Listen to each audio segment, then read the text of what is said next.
Байланысты қорай, алдын уәде еткеніндей, цирктегі ұсқынсыз адамдар жайлы екінші бөлім. Егер бірінші бөлімді көрмеген болсаң, міндетті түрде оң жақтағы ссылкаға өтіп көріп шық.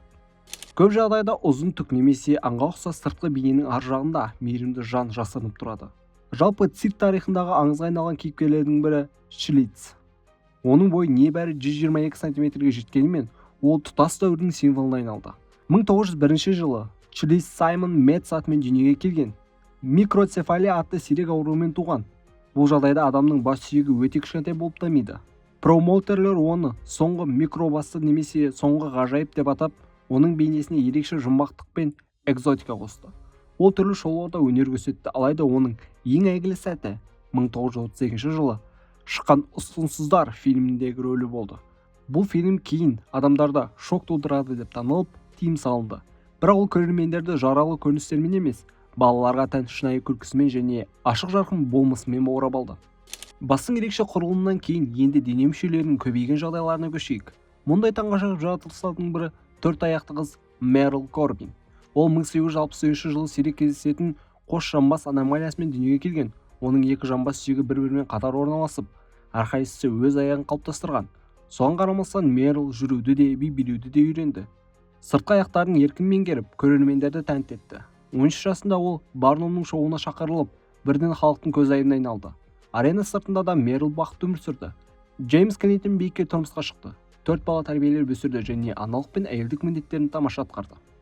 Егер Мерилдің төрт аяғы көпшіліктің сұранысын тудырса, Элла Бауэннің ерлігі одан да үлкен құрметке лайық.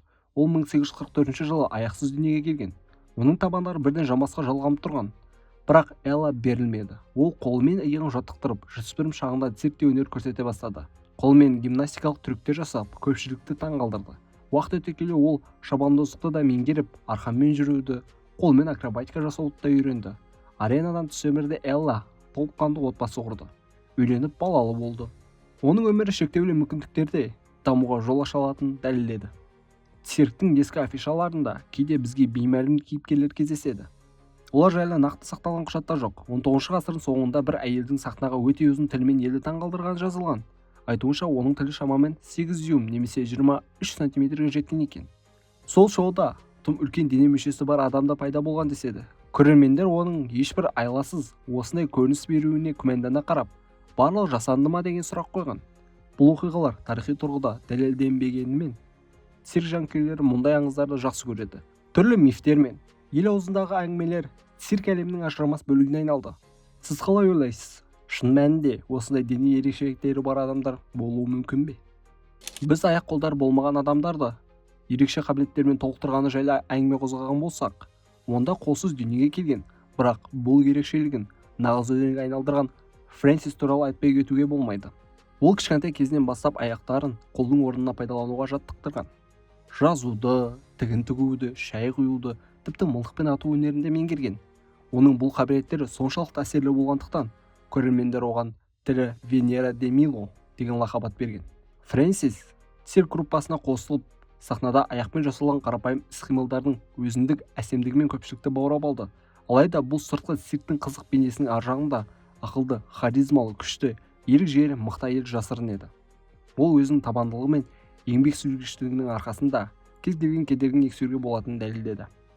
Бұған дейінгі оқиғалар көбіне туа біткен ерекшеліктерге қатысты болса, Джозеф Мерриктің өмірі цирк тарихындағы ең жүрек тебірентерлік және трагедиялық хикаялардың бірі. Ол 1862 жылы Лондонда дүниеге келген және протея синдромының ауыр түрімен ауырған. Бұл ауру сүйектер мен жұмсақ тіндердің қатты деформациясына себеп болды. Сондықтан Джозефтің басы мен оң қолы адам анатомиясына сай келмейтіндей үлкен болып кеткен. Жас кезінде ол қайшылықта өмір сүріп, ақырында ұсқынсыздар шоуы деп аталатын көшпелі қойылымдарға қосылды. Сол кезден бастап оған піл адам атты лақап берілді. Бұл кезең оның өміріндегі ең ауыр сәттердің бірі болды.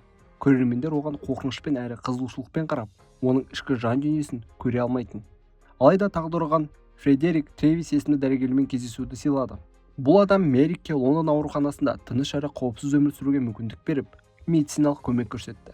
Жақыннан танығанда Джозефтің өте нәзік жанды, сезімтал әрі парасатты адам болғанын айтатын. Атақты аристократтар мен зиялы қауым өкілдері оны құрметтейтін. Ол тым ерте қайтыс болды, бірақ өмір жолы қиындық пен күрестегі ерліктің таңғажайып үлгісіне айналды. Кейбір цирк әртістері тұтас бір ерекше синдроммен танымал болса, енді біреулер тек бір ғана қабілетімен жұртты таңғалдырды. Мысалы, үкі адам лақабатына ие болған Мартин Эрлинг басын 180 градусқа бұралатын. Ол 19 ғасырдың соңында Германия дүниеге келген және омыртқасының ерекше иілгіштігімен ерекшеленген. 20 ғасырдың басында ол Барнум және Бейли циркіне қосылып, өзінің үкі секілді бұрыла алатын басымен көрермендерді бірден таңғалдырды.